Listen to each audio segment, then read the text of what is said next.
So, very good morning, students. Today we will discuss about the next new important topic, that is the characteristics of the transistor. किसकी characteristics पढ़ेंगे हम? Transistors की characteristics पढ़ेंगे, ठीक है। इसमें these are the most important according to the examination point of view से, ठीक है। तो इसमें पूरा अंडरस्टैंड करने वाली चीजें हैं सारी की सारी। बेसिकली हमने देख लिया कि ट्रांजिस्टर्स होता क्या है, उसकी कितनी टाइप्स होती हैं, कैसे कैसे हम ट्रांजिस्टर्स के अलग अलग कॉन्फ़िगरेशंस के थ्रू हम अलग अलग आउटपुट्स ले सकते हैं, ठीक है। लेकिन इन सभी कॉन्फ़िगरेशन में अगर आपने देखा होगा, हमने 3 तरह की कॉन्फ़िगरेशन पढ़ी थी। कौन कौन सी? एक कॉमन एमिटर, कॉमन बेस और तीसरी कॉमन कलेक्टर पढ़ी थी। मोस्ट कॉमनली हम जो यूज करते हैं अपने पर्पसेस के लिए, that is the common emitter. तो आज हम उसी की ही कैरेक्टरिस्टिक्स के बारे में स्टडी करेंगे, ठीक है। तो यहाँ पे क्वेश्चन अराइज होता है कि व्हाट इज द कैरेक्टरिस्टिक्स, मेरी कैरेक्टरिस्टिक्स है क्या। हम आज पढ़ने जा रहे हैं the characteristics of the transistor. तो कैरेक्टरिस्टिक्स होती क्या है, ठीक है, और किसके लिए पढ़ेंगे? For the common emitter transistor. ये हमने सर्किट के डायग्राम बनाए हैं, that is for the common emitter. Common रखा है एमिटर को हमने, ठीक है। और ट्रांजिस्टर जो हम यूज करेंगे दैट इज एनपीएन ट्रांजिस्टर्स हम लिए, ठीक है। एनपीएन ट्रांजिस्टर यूज कर रहे हैं, क्लियर हुई बात। तो यहाँ पे हम पढ़ेंगे इनपुट कैरेक्टरिस्टिक्स के बारे में as well as the output characteristics. अरे इनपुट और आउटपुट कैरेक्टरिस्टिक्स होती क्या है? देखो, इनपुट कैरेक्टरिस्टिक्स क्या होती है? To check the variation in the IV current, मतलब बेस करंट में वेरिएशन को चेक करते हैं विद द वेरिएबल बीसीई। मतलब हम एमीटर वोल्टेज को ही करते हैं, एमीटर बेस वोल्टेज जो होती है उसको वेरी करते हैं और आईवी करंट को चेक करते हैं इसमें, ठीक है। उसी तरह से at the constant collector voltage, this is called the collector voltage. इसको हम क्या कर देते हैं? कांस्टेंट कर देते हैं, क्लियर हुई बात ये। तो आउटपुट कैरेक्टरिस्टिक्स क्या होंगी? The check the variation of the IC current. यहां पे जो आईसी करंट फ्लो करेगा उसको चेक करेंगे with the variable of the BCC voltage. जब हम इस वोल्टेज को वेरी करेंगे और इसको हम कांस्टेंट रख देते हैं, क्लियर हुई बात सभी को ये। तो देखो यहाँ पे हम सबसे पहले इसको अंडरस्टैंड करने से पहले इसके ऊपर फोकस करते हैं। This is our the NPN transistor as a common emitter. किसकी कैरेक्टरिस्टिक्स स्टडी कर रहे हैं हम लोग? Transistor as a common emitter की। तो मैंने लिख दिया ट्रांजिस्टर एमिटर को कॉमन कर दिए, किसके साथ? बेस के साथ भी कॉमन है, as well as emitter is common to the collector, clear हुई बात। और ट्रांजिस्टर कौन सा है? एनपीएन। कैसे पता चला? एरोस की हेल्प से हमें पता करते हैं कि एरो अगर डाउनवर्ड डायरेक्शन है, मतलब करंट जो जा रहा है वो किसकी तरफ जा रहा है? टुवर्ड्स द एन साइड, ठीक है। तो ये कौन सा ट्रांजिस्टर है? एनपीएन ट्रांजिस्टर है। So this one is the micrometer. Micrometer का काम क्या है? To measure the current. किसका करंट? जो बेस करंट निकल रहा है, जो बेस करंट बन रहा है, उसको मेजर करने के लिए हम इस माइक्रोमीटर का यूज करते हैं, ठीक है। And this one is the voltage, ठीक है। कितनी हमने पोटेंशियल रखा हुआ है बेस और एमीटर के बीच में, कितना पोटेंशियल है, इसको चेक करने के लिए हम किसका यूज करते हैं? वोल्टमीटर का यूज करते हैं। This one is called the rheostat. इसको हम रियोस्टेट बोल देते हैं, ठीक है। रियोस्टेट 1 बोलेंगे and this one is the rheostat 2। Rheostat 2 मान लेते हैं इसको, ठीक है। रियोस्टेट 1 यहाँ पे हमने देखो वेरी कर सकता है, मतलब हम यहाँ पे चेक कर सकते हैं कि कितना हम इसमें पोटेंशियल को अप्लाई कर रहे हैं। Basically this is the practical, ये एक तरह का प्रैक्टिकल है, हम इसको करेंगे, परफॉर्म करेंगे, ठीक है। तो यहाँ पे हमने क्या किया? इसकी वेरिएशन की, रियोस्टेट में यहाँ पर हमने इसकी वेरिएशन की, तो इसका कोरस्पोंडेंसी क्या हो रहा है? इन दोनों के बीच में पोटेंशियल सेटअप हो रहा है। क्या हो रहा है? इन दोनों के बीच में पोटेंशियल सेटअप हो रहा है। पोटेंशियल हमें पता कहां से चल रहा है? इस वोल्टमीटर की हेल्प से, समझे बात ये, ठीक है। तो देखो हम लोगों ने स्टार्टिंग में पढ़ा हुआ है कि क्या जो हमारे पास इनपुट होता है that is taken as the forward device. तो फॉरवर्ड डिवाइस देखो एमीटर, यहाँ पे हमने बेस में क्या है? पी टाइप है। पी टाइप में क्या होते हैं? Holes means positive charges. तो पॉजिटिव को जब पॉजिटिव के साथ कनेक्ट किया तो that makes the forward device, यानी कि जब प्लस को प्लस के साथ कनेक्ट किया, सिंपल सा ऐसे याद रखना है आपको, ठीक है। तो हमने देखो यहाँ पे इसको किया फॉरवर्ड डिवाइस किया और negative terminal of the battery is connected to the N type से कनेक्ट किया। तो this is the making the forward device junction. Input में हमने क्या किया? इसको फॉरवर्ड डिवाइस कर दिया, ठीक है। तो यहाँ पे अगर हम कलेक्टर की तरफ देखते हैं तो this is the micrometer to measure the collector current. इसको मेजर करने के लिए यूज किया जाएगा, इसको कलेक्टर करंट को यूज करेंगे मेजर करने के लिए। And and this one is the potential कि हमने कलेक्टर और एमीटर में कितना पोटेंशियल डिफरेंस रखा हुआ है, तो हम यहाँ से उसको कंट्रोल कर सकते हैं। बीसीसी, ठीक है, कलेक्टर वोल्टेज बोला जाता है इसको। तो यहाँ से हम पोटेंशियल रियोस्टेट में यहाँ पे पोटेंशियल डिवाइडर को अप एंड डाउन करके वेरिएशन दे करके हम यहाँ पे पोटेंशियल को सेट कर सकते हैं, उसके कॉरेस्पॉन्डिंग यहाँ पे कलेक्टर करंट प्रोड्यूस होगा। क्लियर हुई बात? अब देखो यहाँ पे करंट की डायरेक्शंस, पॉजिटिव साइड है, P है, ठीक है, तो करंट किस डायरेक्शन में जाएगा? Towards the M। यहाँ से एंटर करेगा, किस में जा रहा है? एमीटर की तरफ, ठीक है, तो यहाँ पे ये बन जाएगा एमीटर। क्लियर हुई बात? तो इस तरह से कलेक्टर में डायरेक्शन बताओ, करंट की डायरेक्शन कैसी होगी? अरे ये N टाइप है तो किस तरफ जाएगा? करंट हमेशा N की तरफ, तो ये बनाएगा हमारे पास IV current, that is the emitter current and that will produce the collector current. So in that way we can define the directions of the current. Clear हुई बात सभी को? ये पूरा का पूरा सर्किट डायग्राम आपको क्लियर हो गया कि कैसे हमने इसको बनाया है। इनपुट जो हमने फॉरवर्ड वाइज रखी है, आउटपुट जो हमने रिवर्स वाइज रखी है। रिवर्स वाइज देखो कैसे रखी है, एन टाइप को किसके साथ कनेक्ट किया है? पॉजिटिव होता बैटरी, तो एन की जितने भी इलेक्ट्रॉन्स हैं उनको खींच लेगा ये बैटरी, तो क्या बनाएगा? रिवर्स वाइज ही बनेगा ना। और देखो यहाँ पे एन टाइप, यहाँ पे ये नेगेटिव है, तो ये किसको कनेक्ट कर रहा है? रिवर्स वाइज को बता रहा है, क्योंकि यहाँ पे एन और रिपेल हो रहे हैं इलेक्ट्रॉन्स। एन में क्या है? इलेक्ट्रॉन्स ही तो है बेसिकली। क्लियर हुई बात? तो यहाँ से हम इन सभी की कंट्रोलिंग डिवाइस को कंट्रोल कर सकते हैं। तो एक्चुअल में अब देखो इनपुट है क्या चीज? इनपुट कैरेक्टरिस्टिक्स हम किसको बोलेंगे? It is to check the variation of the IV current। देखो IV current को हम चेक करेंगे किसकी हेल्प से? with the variation of the BEE, ठीक है, मतलब BBB बैटरी यहाँ पे लिखेंगे, गलत लिख दिया यहाँ पे, BB बैटरी मतलब बेस वोल्टेज बैटरी जो है, बेस एमीटर बैटरी भी बोल सकते हैं इसको। इस बैटरी को यहाँ पे हम कंट्रोल करेंगे। कैसे? हम यहाँ पे पोटेंशियल अप्लाई करेंगे, तो हम यहाँ पे देखेंगे कि IV करंट में कितना चेंज आ रहा है, क्या वेरिएशन आ रही है, इंक्रीज कर रहा है, डिक्रीज कर रहा है, bye with the voltage at the constant VCC। हमने क्या करना है? इस कलेक्टर वोल्टेज को कांस्टेंट कर देना है, इसमें कोई वेरिएशन नहीं। एक बार इसको कांस्टेंट कर दिया, फिर यहाँ पे हम वेरिएशन करते जाएंगे और यहाँ पे हम IV की वैल्यू नोट करते जाएंगे। क्लियर हुई बात? इसकी कैरेक्टरिस्टिक्स को हम बोलते हैं इनपुट कैरेक्टरिस्टिक्स बोला जाता है। In the similar manner output characteristics क्या होंगी? To check the variation of IC। अब हम यहाँ पे IC कलेक्टर करंट को चेक करेंगे। किसको चेक कर रहे हैं? कलेक्टर करंट को चेक कर रहे हैं, किसकी हेल्प से? With the variation of the BCC। ये कलेक्टर वोल्टेज को वेरिएशन दे रहे हैं हम। यहाँ पे इसको वेरिएशन देखेंगे, यहाँ पे देखेंगे हम कितना कलेक्टर करंट में चेंज आ रहा है एट कांस्टेंट BCC। और इसको क्या कर देंगे? हम फिक्स कर देंगे एक पॉइंट के ऊपर। एक पॉइंट के ऊपर मैं इसको फिक्स कर दिया और यहाँ पे मैंने वेरिएशन करना स्टार्ट कर दी। जैसे यहाँ पे वेरिएशन हो रही है, मैं देखूंगा यहाँ पे कलेक्टर में कितना करंट जो है वो इंक्रीज या फिर वो डिक्रीज कर रहा है। क्लियर हुई बात सभी को? क्या हम लोग करने जा रहे हैं? तो किसके अबाउट हमारे पास ये आज का टॉपिक है, that is the characteristics of the transistor, ठीक है। और किसके लिए कर रहे हैं? कॉमन एमिटर NPN के लिए कर रहे हैं। तो ये की पॉइंट है, इनको याद रखना आप लोगों ने। क्या इनपुट कैरेक्टरिस्टिक्स क्या होती हैं एंड आउटपुट कैरेक्टरिस्टिक्स क्या होती हैं। So let us understand now what how will this characteristics will made। हमारे पास ये वेरिएशन पर्टिकुलर ग्राफ कैसे बनता है? ग्राफ किसके बीच का बनेगा? IV और BEE, ठीक है। यहाँ पे BBB लिख सकते हो आप लोग, कोई प्रॉब्लम नहीं है। BEE और इसको भी BEE कर दो, कोई दिक्कत नहीं है, ठीक है।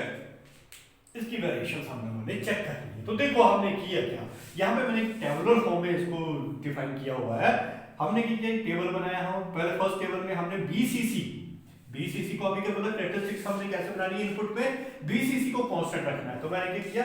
BCC को यहाँ पे कांस्टेंट रख दिया। कितना रख दिया? BCC की वैल्यू 0 वोल्ट मान लेता है।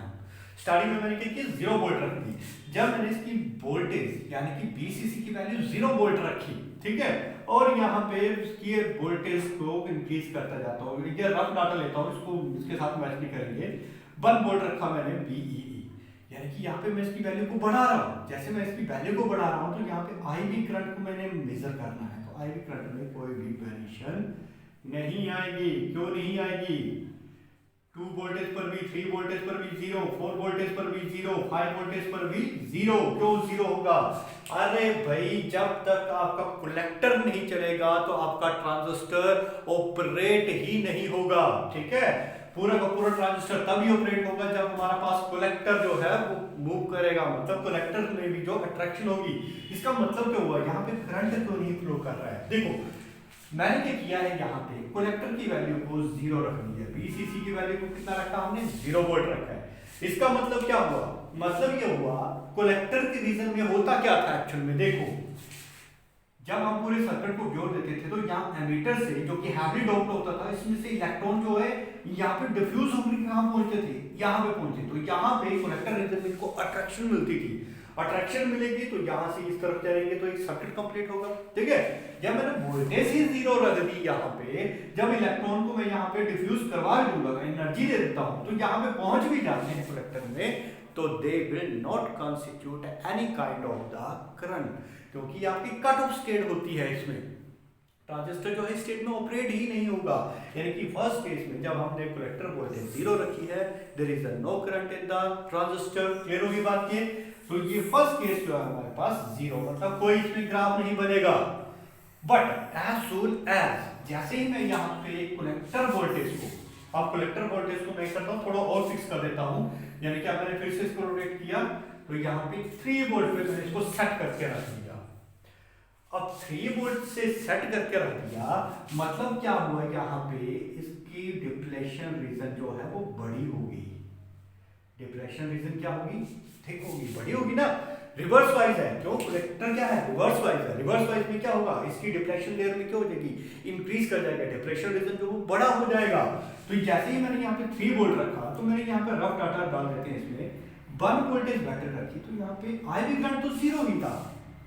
क्या मतलब हुआ, कांस्टेंट रखी, फिक्स कर दी कितनी, 3 वोल्ट के ऊपर, और यहाँ से मैं वेरिएशन कर रहा हूँ 0 वोल्ट। ठीक है, 0 वोल्ट में कोई फर्क नहीं पड़ेगा। 1 वोल्ट रखा तो मैंने आईवी करंट देखा यहाँ पे माइक्रोमीटर में, तो वो तो 0 ही है। फिर मैंने वोल्टेज को यहाँ पे फिर से इंक्रीज किया, 2 वोल्ट करा। जब मैंने 2 वोल्ट करा तो आईवी करंट फिर से 0 आ रहा है। अरे भाई ये क्या रीजन है, जब मैंने 3 वोल्ट रखा फिर भी आईवी करंट की वैल्यू 0 ही आ रही है। बट जैसे ही मैं यहाँ पे 4 वोल्ट कर देता हूं, तो मान लेते हैं यहाँ पे आईवी करंट की वैल्यू 1 एम्पियर आ गई। अब ये कैसे पॉसिबल हुआ, क्यों हुआ ऐसा कि मैंने 1 2 3 वोल्ट रखी तो आईवी करंट तो आ ही नहीं रहा था, मतलब करंट फ्लो ही नहीं कर रहा था, जबकि आपने कलेक्टर में पोटेंशियल अप्लाई किया हुआ था, कितना, 3 वोल्ट का कांस्टेंट रखा हुआ है। तो यहाँ पे जो ऑपरेशन स्टार्ट हुआ वो कहां पर हुआ, 4 वोल्टेज पर स्टार्ट हुआ। तो देखो ऐसा हुआ क्यों, जब मैंने यहाँ पे आईवी की वैल्यू को 3 वोल्टेज सेट कर दी तो उसकी डिप्लेशन रीजन क्या हुई थी, 0 के कंपैरिजन में थोड़ी बड़ी हो गई थी।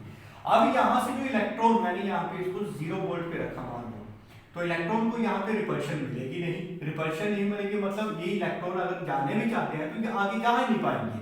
मान लो अगर मैंने थोड़ा सा इसको 1 वोल्ट पे रख दिया, तो इन इलेक्ट्रॉन्स के पास अब थोड़ी सी काइनेटिक एनर्जी आ जाएगी, एनर्जी आएगी मतलब काइनेटिक एनर्जी, यहाँ से जंप करके आगे की तरफ जाएंगे। क्यों, क्योंकि नेगेटिव टर्मिनल तो बैटरी रिपेल करेगा इन इलेक्ट्रॉन्स को।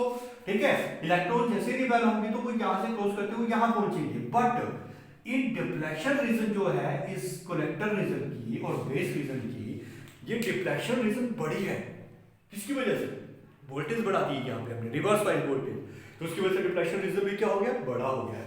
जब डिप्लेशन रीजन बड़ा हो गया है तो ये जो इलेक्ट्रॉन यहाँ से इस तरफ जा रहे हैं, इनके पास इतनी सफिशिएंट एनर्जी ही नहीं है कि वो यहाँ से क्रॉस करके उस कलेक्टर रीजन में पहुंच सके, क्योंकि उनके पास एक डिप्लेशन रीजन को क्रॉस करना पड़ेगा। ठीक है, तो यहाँ पे 0 वोल्ट पे ये कोई ऑपरेट नहीं किया, मैंने इनकी एनर्जी को थोड़ा और बढ़ाया। एनर्जी का बढ़ाने का मतलब मैंने यहाँ पे इसकी वोल्टेज को बढ़ा दिया। अब इनको और ज्यादा रिपल्शन मिली, किसको, ये जो इलेक्ट्रॉन्स हैं इनको और ज्यादा रिपल्शन मिली, इनके पास थोड़ी और काइनेटिक एनर्जी आ गई। काइनेटिक एनर्जी तो आ गई, लेकिन अभी भी इतनी सफिशिएंट एनर्जी नहीं है कि वो इस डिप्लेशन रीजन को क्रॉस करके कलेक्टर में पहुंच सके। ठीक है, तो 2 वोल्टेज पर भी कोई रिस्पॉन्ड नहीं किया इन्होंने। जब 3 वोल्टेज किया तो इनके पास और ज्यादा काइनेटिक एनर्जी आएगी, लेकिन यहाँ पे भी इन्होंने रिस्पॉन्ड नहीं किया। बट एज सून एज जैसे ही मैंने 4 वोल्टेज करा, यहाँ पे क्या हुआ, 4 वोल्टेज अप्लाई की। कितने वोल्टेज अप्लाई किया हमने, 4 वोल्टेज।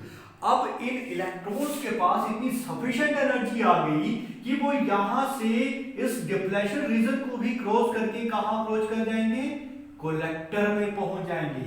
जैसे ही ये कलेक्टर में पहुंच जाएंगे तो they will face the attraction due to this positive terminal of the battery.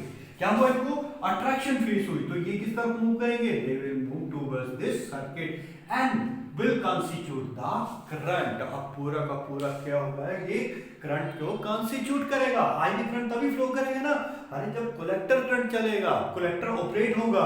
जब कलेक्टर ही ऑपरेट नहीं होगा तो आईवी तो चलेगा ही नहीं। यहाँ पे क्लियर है बात? इसीलिए ये कलेक्टर ने एक पर्टिकुलर पॉइंट के ऊपर जाकर के क्या हुआ, यहाँ पे करंट जो है फ्लो करना स्टार्ट किया। यानी कि 4 वोल्टेज पर किया तो करंट जो है 1 एम्पीयर आ गया, 5 वोल्ट किया तो करंट 2 एम्पीयर। करंट अब धीरे धीरे बढ़ रहा है, समझा रही बात ये? ठीक है, मतलब एक पर्टिकुलर पॉइंट पे एकदम से इंक्रीज कर जाएगा, धीरे धीरे नहीं बढ़ेगा, सॉरी, एकदम से राइज अप कर जाएगा। क्यों? क्योंकि अब पोटेंशियल बैरियर की वैल्यू उसने क्रॉस कर ली। ठीक है, तो सारे के सारे इलेक्ट्रॉन एकदम से ऊपर की तरफ चले जाएंगे, तो उनको अट्रैक्शन मिल रही है कितनी? 3 वोल्टेज की अट्रैक्शन मिल रही है। क्लियर है बात? तो ये यहाँ पे हम इसको ग्राफ को कुछ यहाँ पे ओरिजिनल डाटा के साथ ड्रॉ करेंगे तो ये अप्रोक्सीमेटली 0.2 वोल्टेज के ऊपर ऑपरेट करना स्टार्ट कर देता है। ठीक है, देखो जैसे जैसे वोल्टेज बढ़ाई 0.2 वोल्टेज के ऊपर पहुंचे तो ये क्या होगा? ऑपरेट होना स्टार्ट हो गया। करंट की एक वैल्यू क्या हो रही है? इंक्रीज कर जा रही है एट BCC 3 वोल्टेज पहुंच गया। ये बात समझ आई? क्या हुआ? जब इसका इलेक्ट्रॉन्स के पास एक ही इलेक्ट्रॉन के पास थोड़ा काइनेटिक एनर्जी आएगी, काइनेटिक एनर्जी तो सारे इलेक्ट्रॉन्स के पास आएगी। जैसे ही इलेक्ट्रॉन के काइनेटिक एनर्जी आएगी तो वो सारे क्या करेंगे? इस पोटेंशियल बैरियर को क्रॉस करके कलेक्टर में पहुंच जाएंगे। जब कलेक्टर में पहुंच गए तो they will start constituting the current. ठीक है, इसलिए करंट जो है एकदम से वेरी कर जाएगा।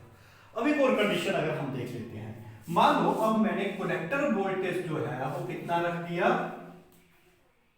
6 वोल्टेज रख दिया। कितना रख दिया मैंने? 6 वोल्टेज पर रख दिया। ठीक है, अब मैं दोबारा फिर से इसकी वेरिएशन को चेक करता हूं कि जब मैं 6 वोल्टेज पर रख दिया, 1 वोल्ट पर मैंने देखा 0 करंट। सेम वही फिनोमेना कि इसके पास, इन इलेक्ट्रॉन्स के पास सफिशिएंट काइनेटिक एनर्जी नहीं होगी, तो इस मैंने क्या हुआ है? 6 वोल्ट रखा है कलेक्टर वोल्टेज को। ठीक है, तो इसकी वजह से क्या हुआ? अब डिप्लेशन लेयर जो है 3 के कंपैरिजन में, 3 वोल्ट के कंपैरिजन में और ज्यादा बड़ी हो गई है। मान लो 3 वोल्टेज में इतनी बड़ी थी डिप्लेशन रीजन, अब 6 वोल्ट में ये इतनी बड़ी हो जाएगी। यानी कि अब इलेक्ट्रॉन को ज्यादा एनर्जी चाहिए इसको क्रॉस करने के लिए। ठीक है, तो क्या हुआ? यहाँ पे मैंने 1 वोल्टेज रखा, कोई करंट नहीं है। 2 वोल्टेज रखा, कोई करंट नहीं। 3 पर वोल्टेज भी कोई करंट नहीं। 4 वोल्टेज पर भी कोई करंट नहीं। क्यों नहीं आया भाई 4 वोल्टेज पर? 5 वोल्टेज पर भी कोई करंट नहीं। लेकिन जैसे 6 वोल्टेज पर पहुंचा तब करंट जो है एकदम से फ्लो होना स्टार्ट हो गया। अब क्यों हुआ भाई ऐसा? देखो सेम वही फिनोमिना है।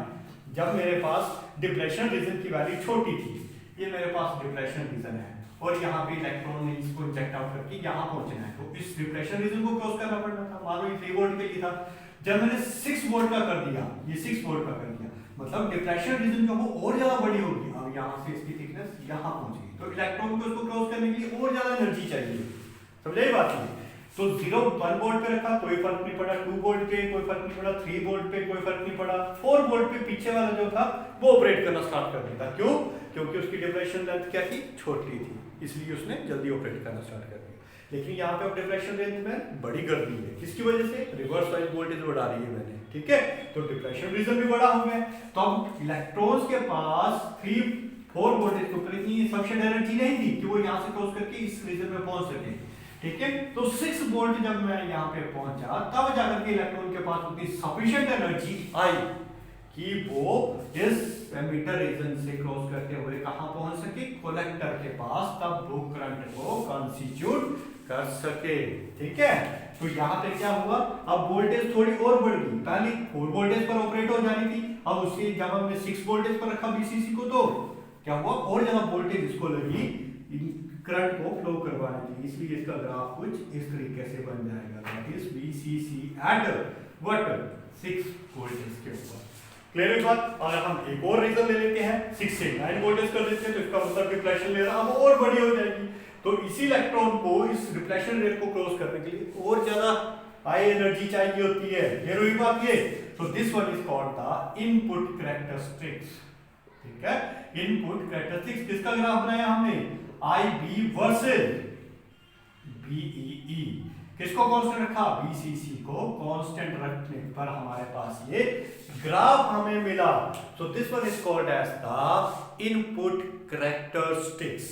बात समझ आ गई सभी को? कैसे वर्किंग कर रहा है ये सारा सारा ऑपरेशन, कैसे हुआ, किस तरीके से हमने इन सभी को कांस्टेंट रखा, वैल्यू को वेरिएशन किया। ठीक है, उसी तरीके से हमने सारा सेटअप किया। क्लियर हुई बात?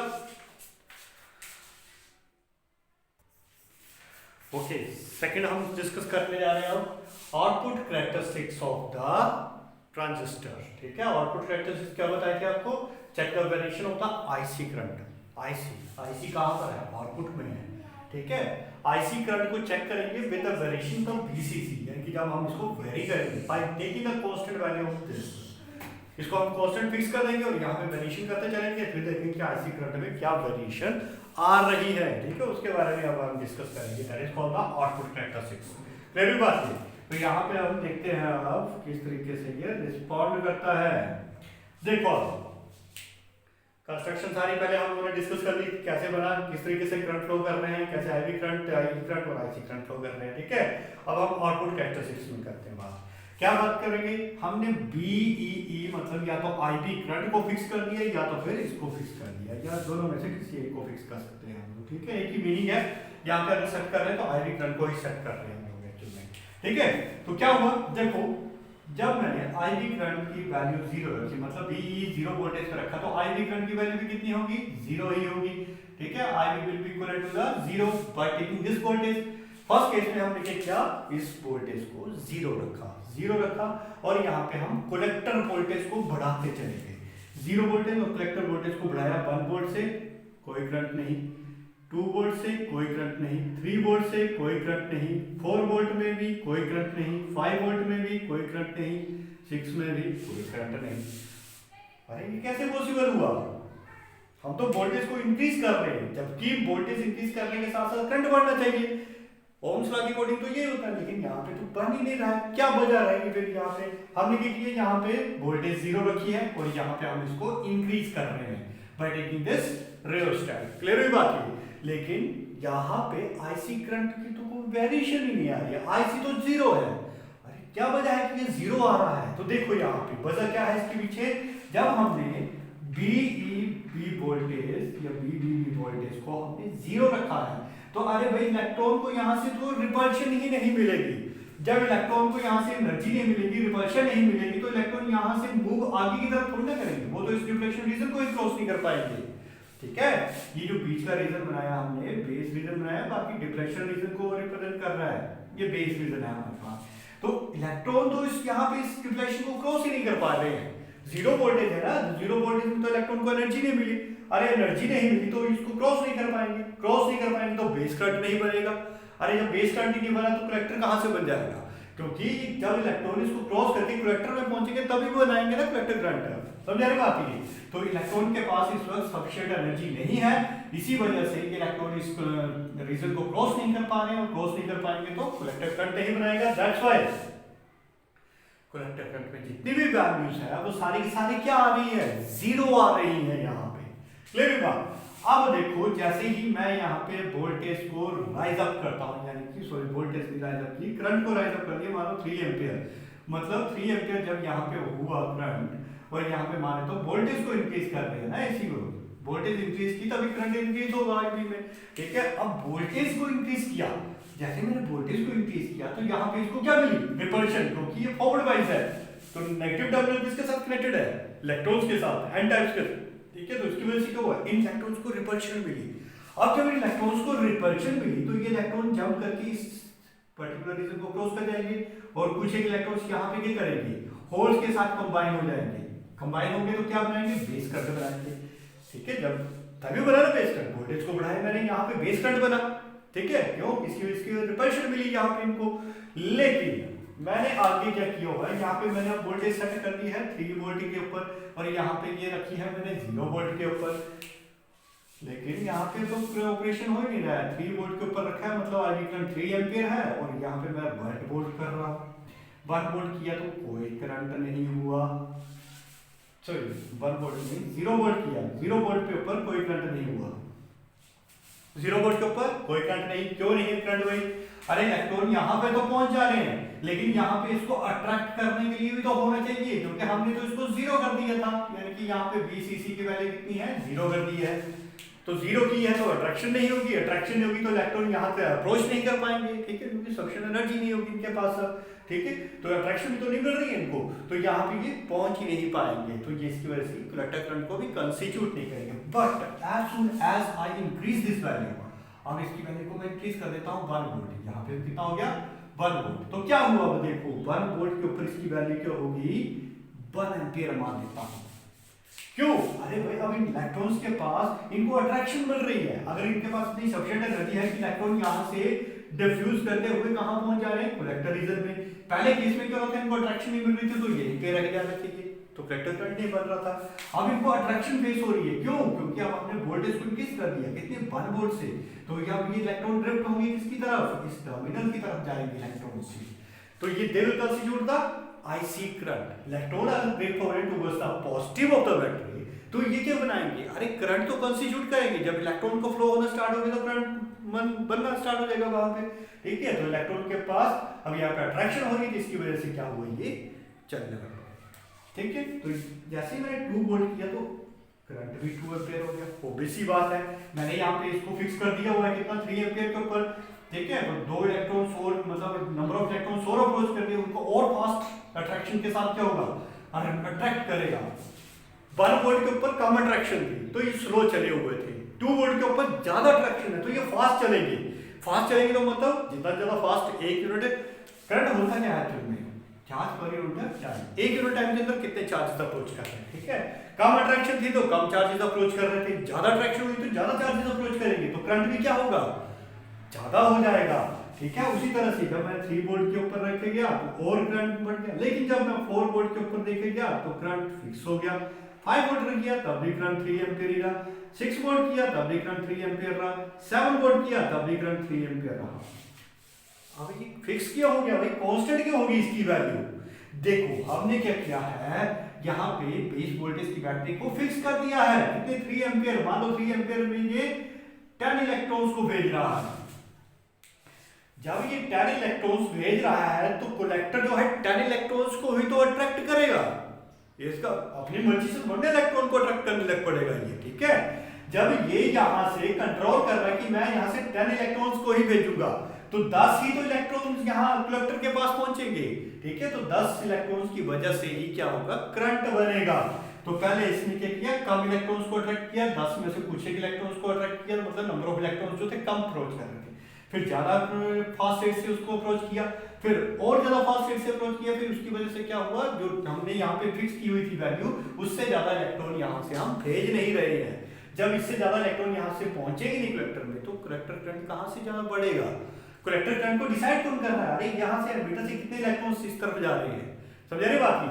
दैट्स व्हाई इस graph will comes out to be, पहले क्या हो रहा है कि लीनियरली बढ़ रहा है करंट, अल्टीमेट पॉइंट ऐसा आएगा उसके बाद क्या हो जाएगा ये कांस्टेंट हो जाएगी वैल्यू, क्या हो जाएगी वैल्यू ये कांस्टेंट, यानी कि ये ऑपरेट कर रहा है आईपी 1 वोल्ट के ऊपर काम कर रहा है, मतलब below that it is not operating, ठीक है। फिर क्या किया मैंने, अब मैंने आईपी करंट को और ज्यादा बढ़ा दिया। पहले मैं 10 इलेक्ट्रॉन को अलो कर रहा था यहां से इस तरफ भेजने के लिए, अब मैंने थोड़ा सा और इंक्रीज कर दिया, मैंने 6 एम्पीयर कर दिया, बैटरी को बढ़ा दिया, यानी क्या 10 की बजाय मैं 20 इलेक्ट्रॉन्स को भेजूंगा, समझ रहे बात ये। 10 की बजाय मैंने कितने इलेक्ट्रॉन्स को भेजा 20 इलेक्ट्रॉन्स को। तो सेम है फिनोमेना फिर से 0 वोल्ट पे कोई अट्रैक्शन नहीं है तो इलेक्ट्रॉन्स तो पहुंच तो जाएंगे, लेकिन अट्रैक्शन है नहीं इनके पास तो ये अप्रोच नहीं करेंगे बैटरी की तरफ, तो कोई करंट नहीं प्रोड्यूस करेंगे, ठीक है। फिर 1 वोल्ट के ऊपर इनको 1 एम्पीयर करंट फ्लो किया, 2 वोल्ट के ऊपर 2 एम्पीयर करंट फ्लो करे, ठीक है। 3 वोल्ट के ऊपर 3 एम्पीयर, क्लियर हुई बात की। और सैचुरेशन जो है 3 एम्पीयर पर नहीं होगी, कैसे क्यों नहीं होगी, 4 वोल्ट पर 4 एम्पीयर, अब 5 वोल्ट के ऊपर 4 एम्पीयर, 6 वोल्ट के ऊपर 4 एम्पीयर, 7 वोल्ट के ऊपर भी 4 एम्पीयर। अब पहले की कंपैरिजन में करंट थोड़ा और बढ़ गया यहाँ पे, क्यों बढ़ा भाई, हमने क्या किया था, जो इनपुट वोल्टेज बैटरी थी जिसमें हम बीबी भी बोलते हैं या बीई बोला सकता है, बेस एमिटर बैटरी में हमने फिक्स कर दिया करंट, थोड़ा सा और बढ़ा दिया। पहले जो 10 इलेक्ट्रॉन्स भेज रहा था अब ये 20 इलेक्ट्रॉन्स भेज रहा है, तो 20 इलेक्ट्रॉन्स की वजह से क्या होगा करंट भी क्या होगा ज्यादा बनेगा, ठीक है। तो सेम वही काम फिर से यहाँ पे होगा, धीरे धीरे ये क्या बनेगा लीनियर करंट फ्लो करेगा, बट अल्टीमेटली इसका सैचुरेशन पॉइंट क्या होगा, इससे ऊपर आएगा सैचुरेशन पॉइंट। क्यों? क्योंकि पहले केस में ये 10 इलेक्ट्रॉन भेज रहा था, दूसरे केस में ये 20 इलेक्ट्रॉन्स को लो कर रहा है, क्लियर हुई बात ये। तो इसी तरह से करंट जो है इस इक्वेशन के अकॉर्डिंगली सैचुरेट हो जाएगा। जब 20 इलेक्ट्रॉन्स आएंगे तो उससे ज्यादा तो आ नहीं सकते, तो करंट की वैल्यू क्या हो जाएगी, सैचुरेट हो जाएगी। इसी तरह से अगर हम थोड़ा सा और इंक्रीज करते हैं तो that region will be little bit harder. Clear हुई बात। तो ये इसको नीचे जो रीजन बना, ये जो हमारे पास रीजन बना कहां पर, I B is equal to 0 के ऊपर, इसको बोला जाता है cut off region. Cut off region बोला जाता है इसको, क्या बोला जाता है, कट ऑफ रीजन। और यहां पे जहां पर ये आपका ट्रांजिस्टर ऑपरेट कर रहा है इसको बोलते हैं एक्टिव रीजन। ये अलग अलग सैचुरेशन पॉइंट्स आ रहे हैं, इसको बोला जाता है एक्टिव रीजन। ठीक है। और इसके पीछे ये जो ग्राफ बन रहा है इसके पीछे का, इसको बोला जाता है सैचुरेटेड रीजन। क्लियर होगी बात। हमारा जो ट्रांजिस्टर जो काम करता है वो इन दो स्टेट्स के ऊपर काम करता है, कट ऑफ रीजन और एक्टिव रीजन के बीच में ये काम करता है। तो this one is called as the input characteristics of the transistors. Clear होगी बात सभी को ये। अच्छा, इसको थोड़ा सा और एक्सप्लेन कर देते हैं। देखो यहाँ पे ये जो हमारे पास IB जब 0 था, मतलब उसके ऊपर कोई करंट नहीं था, ठीक है, तो IB जब 0 था, इस रीजन को हम बोलते हैं कट ऑफ रीजन। ठीक है। और जहां पे करंट जो है आ रहा है हमारे पास किसकी वजह से, with the variation of the IC और IB की वजह से हमारे पास यहाँ पे करंट आ रहा है, that region is called the active region. इसको क्या बोला जाता है, एक्टिव रीजन। और below that graph this one, यहाँ पे हमारी वैल्यू सैचुरेट हो रही है, इस रीजन को हम बोलते हैं सैचुरेट रीजन। सैचुरेटेड रीजन बोला जाएगा इसको। ठीक है। ये जो पीछे वाला पोर्शन आ रहा है इसको हम सैचुरेटेड रीजन बोलते हैं।